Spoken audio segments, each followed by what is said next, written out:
Headphone users, beware.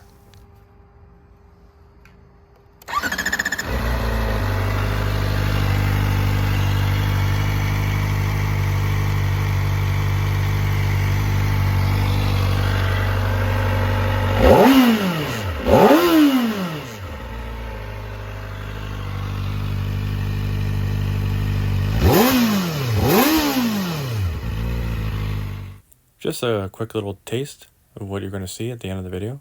These are your progressive front fairing flush mounted turn signals. Rear brake light with turn signals going. Nice. Hey guys, welcome back to the channel. This is Aether Garage, and we have Tstindustries lighting kit for the 2023 ZX4RR by Kawasaki. And I was comparing some of the components. That was the tail light. These are the front turn signals that are flush to the front fairing. It's pretty cool. Then we have the plate mount, which is approximately where it's going to go. That'll be fun to install. The relay flasher for the LED lights, because you need that. And you have the adapter, the block off plate, which, yes, we're getting rid of the whale tail. So we'll be saying goodbye to little Cowie. The bike itself, you can break it down within 20 minutes. That's a testament to Kawasaki's engineering, which is pretty daggone cool. Now I'm just comparing the lights. If you think about it, Tstindustries did a great job going from the very plain, it's still LED, very bright, to the more angular, kind of like triangular rear tail light. Huge upgrade. And it's smoke, so who doesn't like a darkened tail light? Very rat rodish on a very, very prestigious motorcycle. Here we are just comparing it.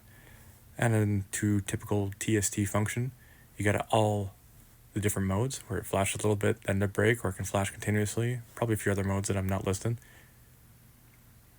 It is pretty good, and it's bright, which is what you need. Especially these days, with being on two wheels with all the four-wheelers around. You definitely need that. So I'm giving my nephew a hard time. He's probably a little bit miffed at me at this point in the video as I'm recording stuff and everything. But that's okay. What are uncles for? But that tail light's pretty cool. You will have to remove the old hardware and fastening stuff for the new stuff, because TST doesn't give you anything extra. Probably makes it more affordable. That's alright by me. We have the stuff already, and we're not reselling it. That's your last little bit. You're going to see little Cowie on the Cowie. Now that all that's removed, it's time to install the rear plate, at least the rear plate bracket. This is me holding the camera while I'm drilling, and I did mark everything out, trying to make it as precise as possible. And this is pretty daggone cool, because it's now streamlined. I will miss seeing Cowie hanging off the rear of the tail. And this is the relay. My nephew's giving me a hard time right now because I was trying to plug it into the main part of the bike. The relay doesn't go there, guys. You'll see in a little bit where it actually goes. Pretty funny. That was an oops on my part, but I didn't do as much research as my nephew did. And that's the tail light, presently installed. Looking pretty snazzy, very bright, even during daylight. That was pretty cool. We have a ride coming up tonight, so I'm also very excited. And it gets dark so quickly these days, but we are in fall, so that's the plate all installed. Looking pretty daggone snazzy. And as I said before, the relay is right behind the fairings. You can reach it. We actually inadvertently grabbed the wrong relay in this, and we set off some of the sensors and, error light on the dash. A good little ride, and that'll go away, so it's not really a problem. But once you install the appropriate relay in the appropriate spot, everything will function properly. Again, we reuse all the hardware and fastening. And that relay is needed because it's the resistance proper for the new front fairing LEDs, the rear brake light, and signals. And you can do that within 5 minutes. It's actually a really easy re. And now you can see the difference there in that tail light, how it's a little bit slower, not as fast. Now we're just putting it all back together because we want to get out and ride. The block off plate, the braces for the fairings, the rear, Now to fasten all the hardware, I click it all back into place. A couple more screws and bolts. The seat goes down. And we'll be ready to ride. Headphone users, beware. I'm probably going to put the startup of this into the front of the video too, and I'll put some warnings, maybe even, a little photo saying, headphone users, beware. I'm wearing headphones that I'm editing this, and I know what's coming.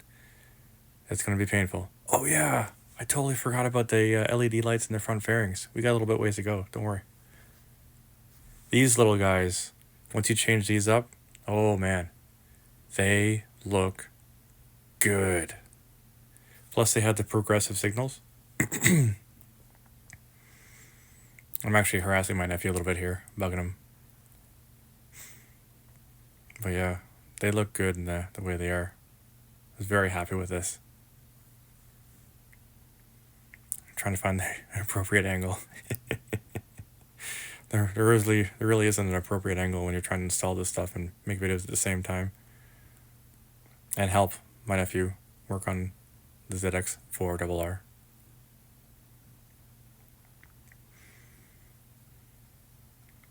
But yeah, TST did a really good job with all their stuff, I will say. Like, it's really plug and play stuff. Really easy to install. Nothing to customize. We didn't cut any wiring in this. There is a way to keep the front fairing signals always on, and it'll be a switchback in between the two. You just have to T-tap into the wiring harness. We didn't want to do that because it does open it up to corrosion. We won't be riding the bike in the wintertime, but again, there's still corrosion out there. We don't want to hurt it, so what we'll probably end up doing is splicing into it after the warranty period and using silicone with some heat shrink or embedded silicone heat shrink, so that when you heat it up and it shrinks down, silicone will squeeze out and create a nice waterproof bond and seal, so it will not cause any corrosion or rust for the wires, and that way you won't have any electrical issues. We want a nice clean install, especially on a bike like this. She is magnificent. Again, we didn't remove the entire fairing. We just had to pull it back a little bit so we had access to it. And that was, honestly, super easy. And like another YouTuber would say, barely an inconvenience. You know who I'm talking about.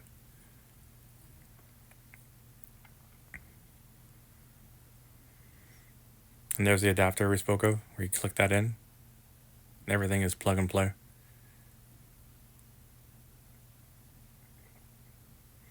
And once we figure out how to do it properly, my nephew was having a little bit of difficulty there. I'm sure I would too. We would have no issues in putting it all back together.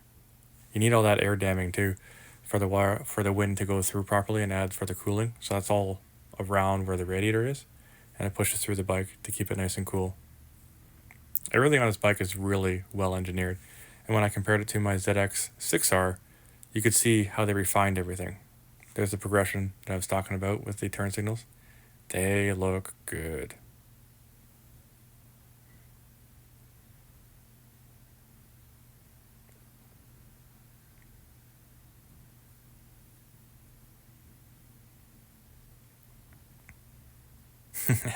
Trying to block out the front headlight there.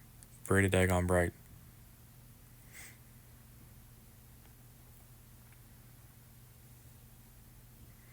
Now we're just finishing up all the last little bits and components, cleaning up all the parts and pieces and bits and bobs all about.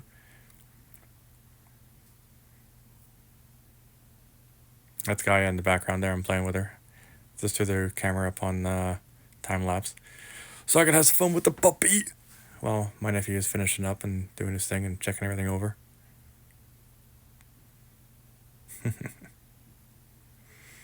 Yeah, that was a good evening. I loved it. And we got to finish it off with a good old ride.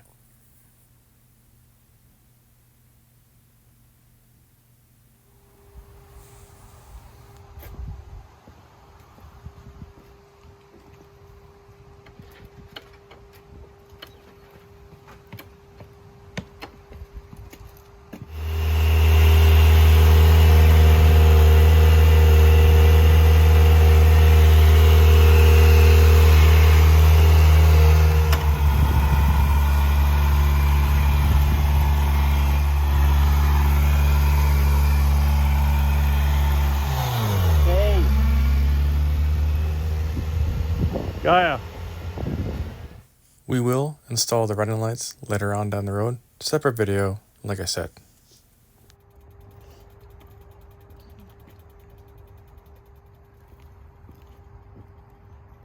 It's the only way she could be safe.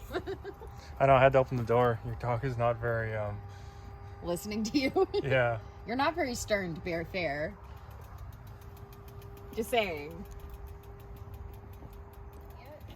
Well, if you want me to throw, you have to drop it. You're like eating this thing.